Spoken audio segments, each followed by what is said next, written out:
I'm Mrs. Akua Obeyewa, a secretary and administrator by profession, and I had a princess as a daughter.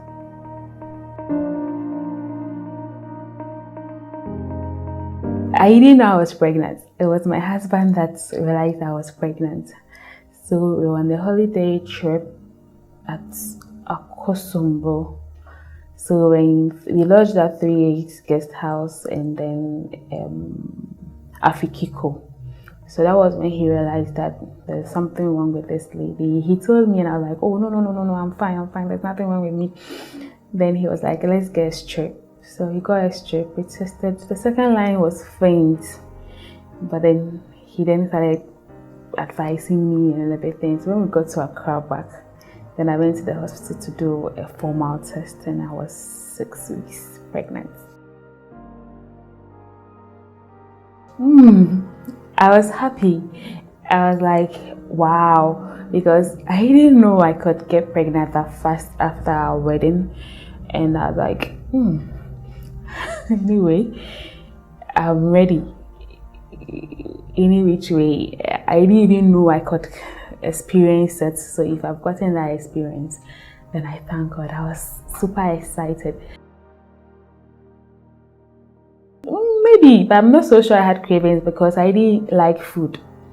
So food wasn't my thing. I'll finish cooking and I won't even eat some, or I'll just eat a small portion. But there were days that I had funny cravings that I'll call my husband that maybe when you're coming, I want chintao, or maybe I want something. But then basically it was chintao that I really ate a lot, between chintao and papaya with my favorite best friends. And then I think the last trimester it was coconut, yes, with hot pepper. That was it. For me, sleeping on my left side was a struggle because I'm a tummy sleeper. So now that the tummy became big and I had to sleep on my left side, it was a struggle. But then I learned it, and then I wasn't a chewing up person, so I hardly chew up during the pregnancy. But then sometimes when I go for antenatal and I get back, I become tired. And then the things I really liked when I wasn't pregnant were things that were rather putting me off. So my husband's perfume, the refreshener in the car, and egg and pepper. Meanwhile, every friend of mine knows that I really like that thing. But if I see someone eating it, I get angry. I get so pissed off. The smell alone, it pisses me off. But then that was something I really liked before I got pregnant. Those were my struggle. Aside that, I was able to do everything I was supposed to do, my normal exercise and my household chores. I didn't break down, so I didn't even have that challenge. It was only the difficulty in eating that was my main challenge. It was Easter Monday, and Easter Monday we were in the house. I had a Ghanaian appointment at 6 p.m. My gynae had traveled. He had traveled and he was supposed to arrive that Monday to come and take care of me. And before he left that Thursday, he was like, if Monday I come and he's not there, maybe by the time he would come up to leave it. So Monday we went there and truly he hadn't reported to duty. And then the midwife took the CTG and everything and said, okay, you are fine. The baby is okay, heartbeat is fine. But then when you go home and you see blood, report to the hospital back. So we went to Papaya again. We went to Chintao. It was a Easter Monday, so we went out to chill. And then we went to see a family friend. And whilst at her place, I told her I feel like drinking malt. So she gave me malt, and I asked her how it felt like to know that you are ready for labor, because I don't know how the contractions is going to be, but I had been monitoring the contraction. But prior to the Easter Monday, I told my husband that I really want to have communion before I give birth. So wherever he will travel to that Easter because of work, he needs to come and take me for communion.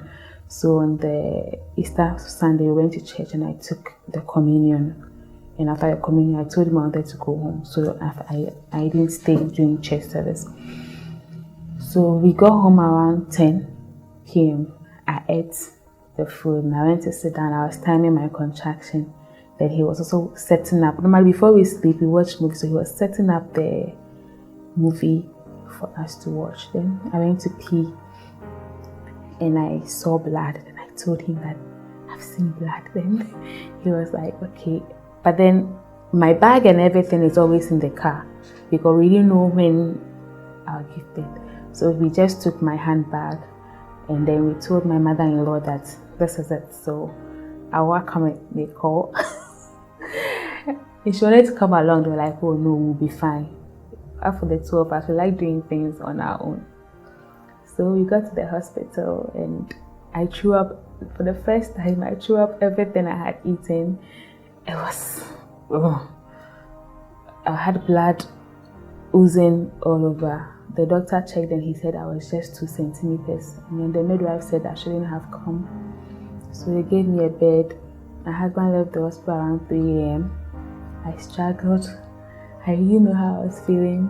I couldn't sit, I couldn't lie down. So in the morning when my doctor came. So when my doctor came, he was like, oh, they need to take me to the labor ward immediately because 1, I'm 4 centimeters, 2, I'm bleeding, so I need to be at a labor ward. So my husband was about to leave, and then he was called that he needs to come and wheel me to the labor ward. In the morning, he brought me porridge, and that's what I requested for, but then I couldn't take that much. So I had no food in me when I was going to the labor ward. You know, I'm told you're supposed to before you get there. I was bleeding and I was pooping at the same time. I couldn't lie on my leg for them to check the CTG. All of a sudden I became paralyzed. I couldn't move any of my legs, and so I can't move. So if anything, she has to come and turn me over, they check. So within few minutes, she told me I've moved to 6, I've moved to 8. And then the last thing I could remember, I told her that, Sabina, I'm tired. Let's just tell your brother that I want to do CS because my breath, I was just tired. I thought CS would be better. So like where I've gotten to, when I go and do CS, it will be worse. So I should just try. So within the next few minutes, like, I'm about to cut you because she's coming. But when she came and she touched my tummy, she was like, your baby is small, so she'll come right now. So I gave birth, and lo and behold, I had her. And she was teaching me whilst I had a baby on top of me. It was priceless. I had tears in my eyes. I was like, wow, me too. I've been able to push something out of me. And you know, all the pain and all the numbness, all the paralysis I had before she came, really she came out. I started feeling my legs moving again, and I had her on top of me. She was tiny. I was like, wow, this baby there. I've been seeing people's baby and they are big, and I look at my own, very tiny. And then it was a priceless experience. I was happy. I told her that she should please tell her brother that I've given birth and I'm fine.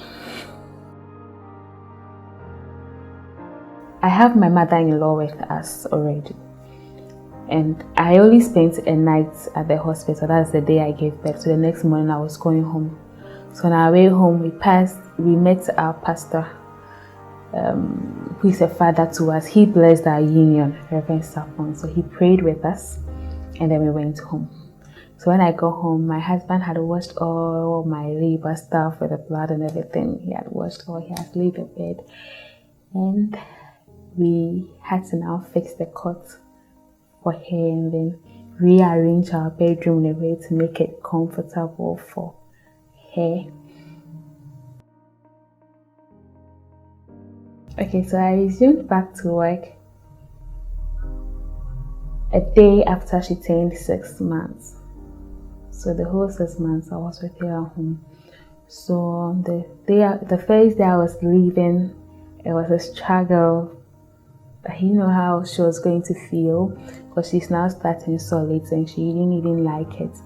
So I expressed, I got her naan and everything, and then her meal for the first day. So when I came back, I was told she cried the whole day and she didn't eat anything apart from when the express milk got finished, she didn't want to take the naan, she didn't want to eat the food. When you give it to her, then she would use her left hand to throw it at you. So, second day, third day, first week, then she started adjusting. So what I had to do was, I feed her to about 6:30 before I leave the house. Then when I come back from work, I wash down and then feed her before I do evening supper for the family. So she'll suck around 9 before she'll sleep. And then at dawn, we start the process of sucking so that she get enough breast milk in her, so then they can fix in the other meals that I left for her. On the 5th of February, it was a Wednesday. So in the morning, as usual, I was breastfeeding her. That night, she really slept. So she woke up just when I was about to leave the house. So I came back, I fed her, and normally she will want to play with her daddy whilst I leave for work. Before, when daddy is also going to work, he goes leave her with my mother-in-law. So she fed, and daddy said I want to rest more, so I should go and give her to grandma. So I take her to her grandma, and then she was playing with her laptop. She had this kiddie's laptop, so she was playing with it. So I had to sneak out. So while she was playing, and I sneaked out, but if I say bye-bye, it's a whole new journey altogether. So I left something, I came back again, and she was like, she waved at me, meaning that's okay, now I can go. And I left for work. But I wasn't feeling well that day for like 2 days. I had tummy problems. So I got to work, I ate my breakfast, and I had a call from my husband that I should come home and feed her because she's refusing to eat. Okay? So I had to find a reason to leave the office. So I told my boss that I'm not feeling well myself, as he already knows, and my husband says I should meet him at the hospital, so I want to go. So I left the office around 10:26 a.m. and I took an Uber on my way to the house. So on the motorway, just when I veered off to the then my husband called me that I should meet him at Dampong. And I was like, what's happening? He said I should come and give our breast milk. So why Dampong? I was like, just meet me at Dampong. So I veered off. I was on the 18th stretch. Then he said, okay, meet us at 37. And I was like, what's happening? I became startled. So I started calling the house. My mother-in-law wasn't picking up the phone. So there was this neighbor of mine that helps my mother-in-law. So I called her and she was like, yeah, hospital who na yawo na yeba to the ambulance ni my yeba. So I got scared. What's happening to my daughter? So I told her daughter to turn over and let's go to 37. So we got to 37 and I had the urge to poo. So I went to poo. Then upon returning from the washroom, I saw the ambulance and my baby lying on the stretch with oxygen and everything. It took me back to 16th August 2018 when my husband was in that same position.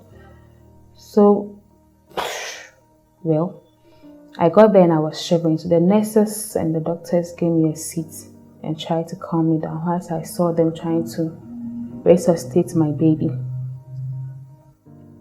So later on, they realized that she was being very restless on the bed. So they asked for the mother. And I came and they placed her on me while she had the oxygen. And she's the kind of baby that doesn't like things on her. Cape, ribbons. Ribbons, she's calm because she knows she's holding her hair. Even down her she will remove one and be playing with it. So she was struggling and we even find it very difficult to find her vein, to even check everything. She had SpO2 on her, trying to check her oxygen flow in her. So I was scared because I know what that experience is because I've seen that with the father. So when the doctor came, I asked the doctor for my chances. I'm the bro type that want to know what is happening to me or anyone around me when I'm the one around. So he was like, oh, your baby, has she been sick for long? I was like, no, I just left her this morning. She was playing. There was nothing wrong with this baby. I don't know what, as at that time, I didn't even know what was wrong with my baby that they had brought her. So the lady who is my neighbor then told us that this is what happened. She was feeding, and all of a sudden her eyes started dilating. So we told the doctors, they prescribed medication. We went to buy it, fix her card. Then they said they need to move her to the ICU. That was where I became terrified. But then I knew the God I served, and I knew that nothing will happen. I was just relaxed. We got to the ICU and we were told to wait at the patient waiting area whilst they do everything. When it's time, they'll call us. So once in a while, I'll hear the scream of my baby. 2 hours waiting. I've not seen my baby after they took her from me. Then later on, a nurse came with a list of things that we were supposed to go and buy, and then bring to her towels, Dettol, mouthwash, intubation strip that will be used to insert in her mouth for intubation and all those things. So we went to buy them, and then they took them, and then they said now we can go and change to the ICU overalls and then go and see her. So we went, and then she had oxygen on her. She was agitating that they remove it from her. When she saw us, then they had to tie her up, because if she removes it, she won't get enough air to. So what they were all trying to do was to get her to breathe well. Then they do the extraction of the food from her respiratory tract. So we did everything. It was around 6, and they gave us another set of prescriptions to go and buy for her before we leave. Then they said we should leave our numbers, we should come in the morning, but during the night, should anything happen, they will give us a call. So we left. So at dawn, around 1 a.m., 2 a.m., I started having this strange feeling of she sucking my breast, and it was painful, and my heartbeat was terrible. So I told my husband, and then we woke up and we prayed about it. So around 4 a.m., then the call came that her condition has worsened and that we need to come immediately. So we moved. The speed at which we moved from the house 37, it's only God that knows. So we got to 37 and we were told to sit at the conference room and wait. That scared me because I felt the worst had happened. So when the doctors came and started the narration and then blah blah blah, and by the time we came around 4, she has suffered 2 cardiac arrests that they have resuscitated her. So they told us that when we go in to see her, everything that we see is medically induced, and that she can die at any time, but then she can make it. Then I was like, okay. So we changed to our ICU overalls, left. We saw her. You could see her pupils, just a little of it. And we wanted to be sure that her heart was beating. So we touched her heart area and it was beating. And she was warm, so we believed that she was alive. Then we went to sit outside waiting for the doctors to come. Then it wasn't when we went to, it wasn't visiting hours then, because it was around 4 or something. So we were waiting for visiting hours, then we go in to stay with her. But with ICU, you don't stay with your patients. So we went to sit outside, and I started looking at her pictures and started praying. That was when I had tears in my eyes, and I asked my husband that why does God want to allow the enemy to be happy and rejoice that my daughter is going to die or something. Then he was like, oh, I shouldn't say that and that. I won't want to die. I was like, okay. So around 6, we went in to go and look at her. Around 7, we went in to go and look at her again. And pastor called to pray for her. So we said, okay, we're going to get something to eat. By the time we'll finish eating and come back, the doctors will be in. So we went to buy wachi around the officers' mess and ate. So whilst eating the waakye, my heart skipped. I went this way. My husband was like, my heart, he was like, it's fine. Then, whilst we went to buy water after eating, he had that same feeling. So whilst we moved, then we met his doctor. Then he encouraged us, told us the condition, the challenges that will come afterwards, since she was now starting to walk. Even if she gets well, she'll go through physio. It's not something that she's going to leave the hospital anytime soon. So when they told us that on our way back to the ward, we were just thinking about that, and we were just praying to God that they should let my baby come back to life and be like she used to. And then we said that if she lives, if she survives this, we will do something memorable for the church that we go to. So we got back to the ward and we heard the nurses saying, her parents are in. So they gave us a seat. And we saw doctors running up and down. So later on, then her doctors came. Her immediate doctor that admitted her wasn't in. So the one that came for the night shift met us and started explaining to us that after we left here at 7, she had another cardiac arrest again. And then she couldn't survive this one. So she's dead. Then we asked that we want to see her. So we went in, and that was reality for me. She was lifeless. You could see that she struggled before she died. So her fingers were curled this way. And I held her feet. They were cold. I screamed. My husband held me, and then we went out. Then we were told that we could leave them for them to do the processing of the body and everything and come back the next day. We said, no, we'll wait till those at the morgue come for her. So we're at the conference waiting area, waiting for the morgue people to come. And it was a Thursday morning. And Thursdays are autopsy days for 37. So they were busy at the morgue. So around 12, they came for her. So when they came for her, she had then been brought outside, and then they had used the blindfold to cover her. So they brought me her beads. They brought me the things we bought. And then every nurse that comes encouraging us, and they come and see how we are just calm sitting there.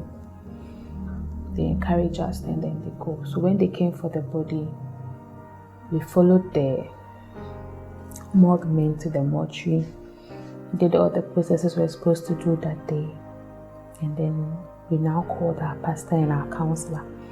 My counselor is like a mother to me because all throughout the journey she's been with us. So we called her and told her that this is what has happened and that we are coming straight to her house because we don't know how we are going to break the news to family. My breast started hurting because for 24 hours there's been no suckling.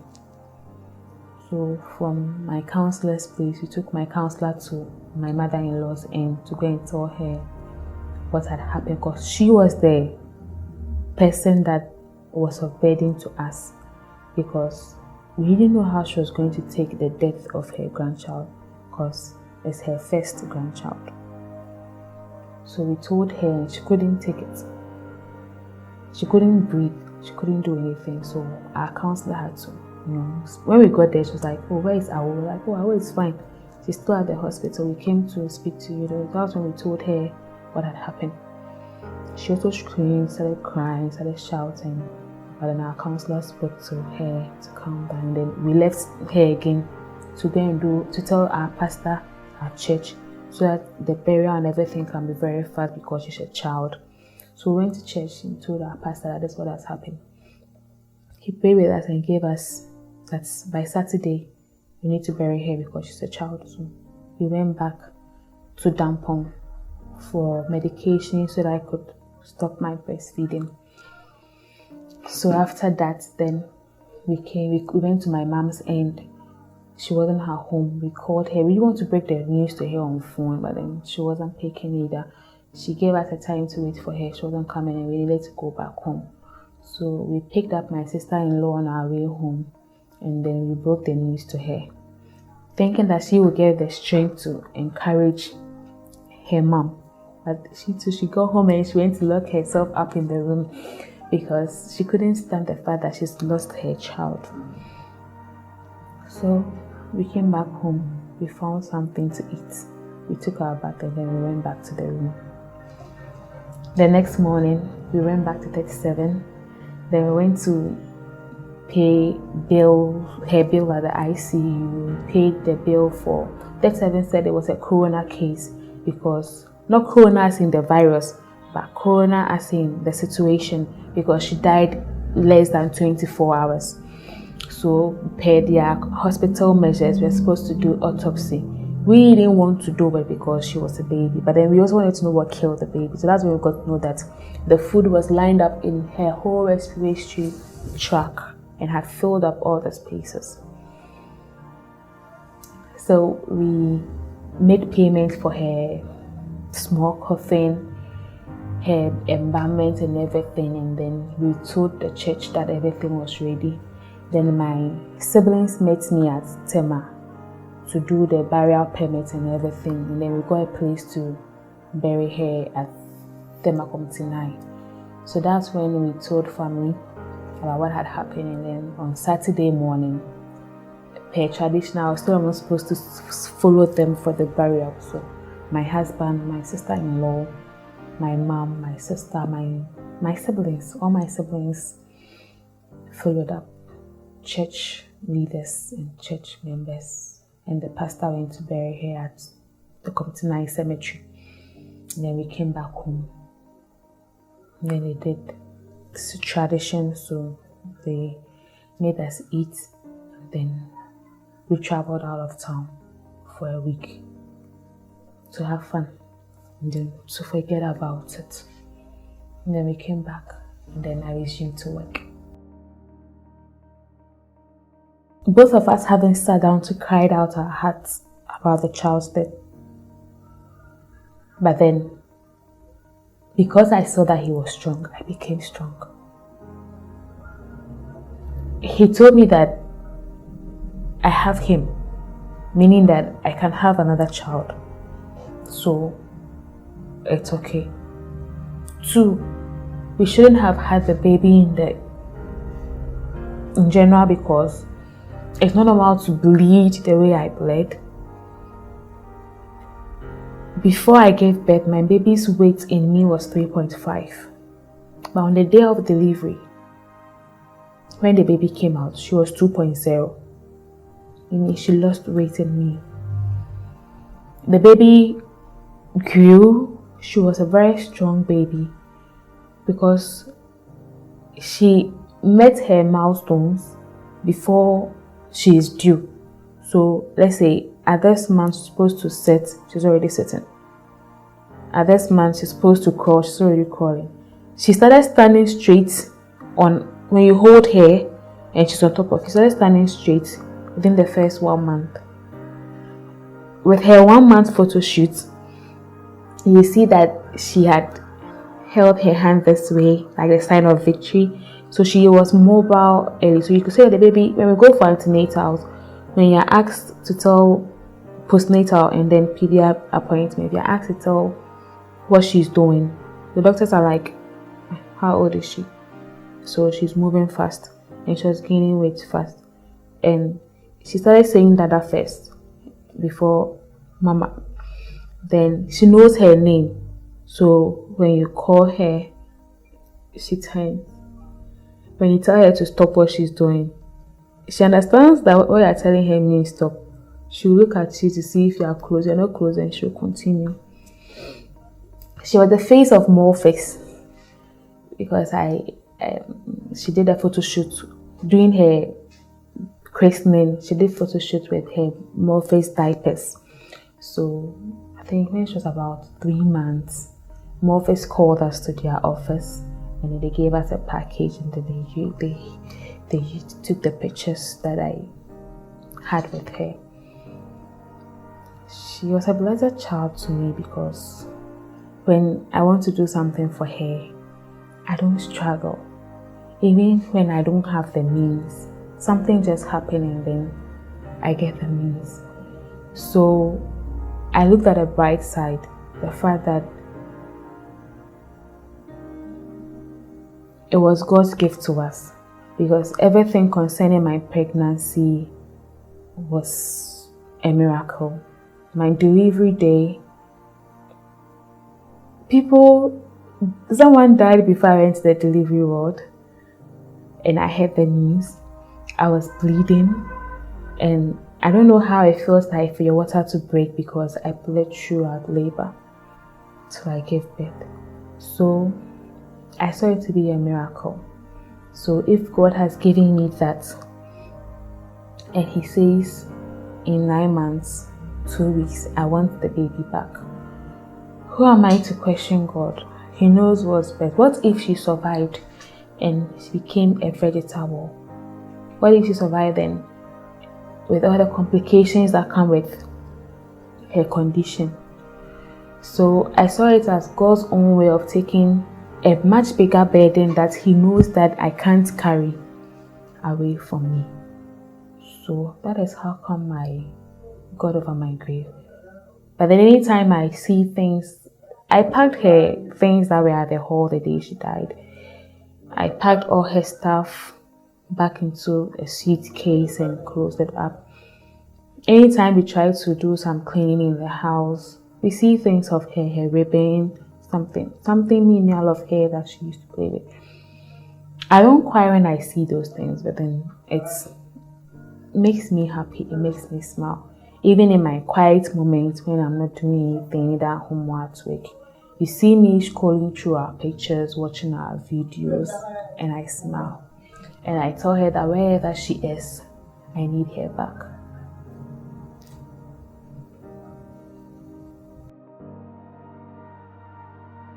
No, I haven't spoken to any psychologist. I haven't spoken to any counselor. The day I went to tell my counselor we went to her child died. That's the day she prayed with us. She had that experience, so she shared it with us. My best friend also had the same experience, but then hers was a stillbirth.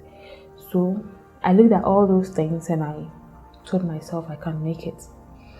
I used to have devotions with my baby, like before I leave for work. So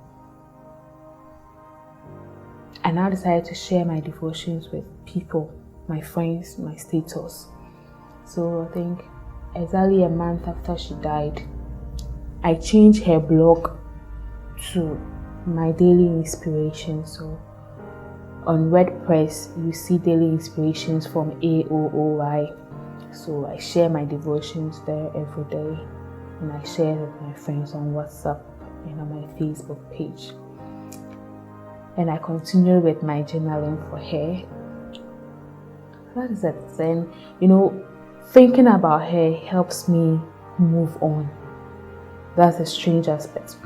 So on her first birthday, we visited her graveside and we gave her roses. And that was the first time I cried after her death, after I left the hospital. I spoke to her. And then that was it. So I didn't seek any professional counseling. It's just my husband and I. We speak to ourselves and then life goes on.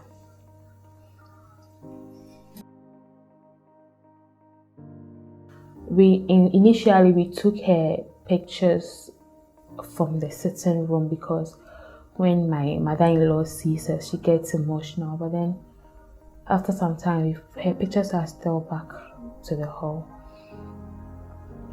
Once in a while, we talk about her and it's laughter. Like we were doing something and we'll be like, if Akua was here. Like just last week, my mother-in-law's glasses got broken. Then I was like, if I was alive, you'd have said she did it. But she wasn't the one who would have done it. So we think about her, we have memories about her, and then we laugh about it. For us, we didn't lose our marriage because of the baby. You know, there are some parents that when babies come in, they all channel their love to the baby and they lose track of the marriage. But then because we were still married, like we see ourselves doing couple stuff, going out, traveling, road trip. We even had one of the road trips with her, our first anniversary with her at Ada. And she loves water, so for us, everything went back to normal. We still have our couple time, we still go out and have fun. So the adjustments was really quick for us. We moved on like that.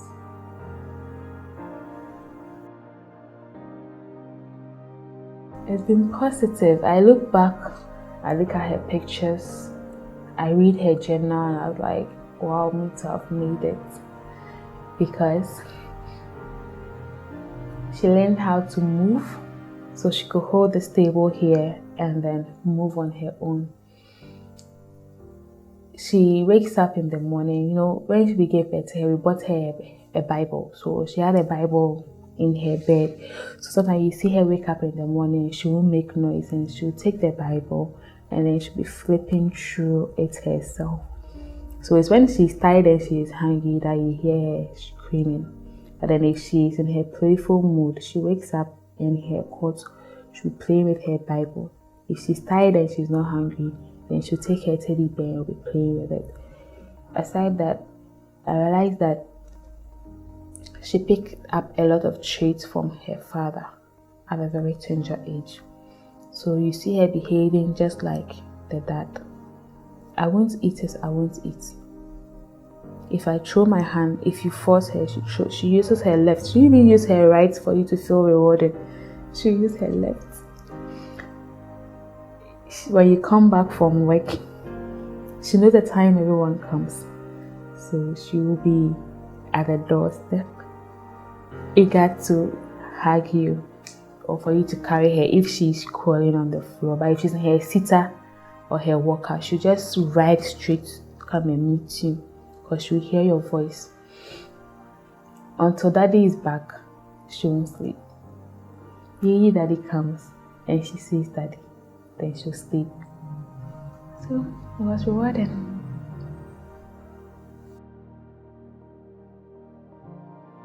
Okay, so for mothers that have gone through what I've gone through, whether stillbirth, whether a miscarriage, or whether it's an infancy loss, all I can say is that they should trust God and trust the process. They shouldn't let society and family burden them, as in to make them feel like they've made a mistake. You, the individual parents, know what you did. You know that you didn't wrong that child. It was just bound to happen. And it was God's own way of revealing himself to you. You wouldn't understand it now, but then in future, you will get to understand it. Each and every single day, I get a different understanding as to why I lost my baby. So I encourage myself. I use Ezekiel 37 to pray because I believe that the dry bones will once again rise. I use Hannah as my inspiration because no matter what she went through, she believed in God and God gave her a child. So if it is God's will and in his own timing, it will come. No need to pressurize yourself. No need to take all concussions or visit all the places that you want to visit because you want to know what killed your child or you want to have another baby. I believe in relaxing because those things put stress on you and it affects your hormones and it will push the childbirth back again. So you relax, you live your normal life, you enjoy the family that you have, and then you pray to God, believing that He who gave you that one that you have lost will definitely give you back your rainbow baby. And at that time, you would remember that, oh, He had a reason for what happened. So that is what I have to tell them.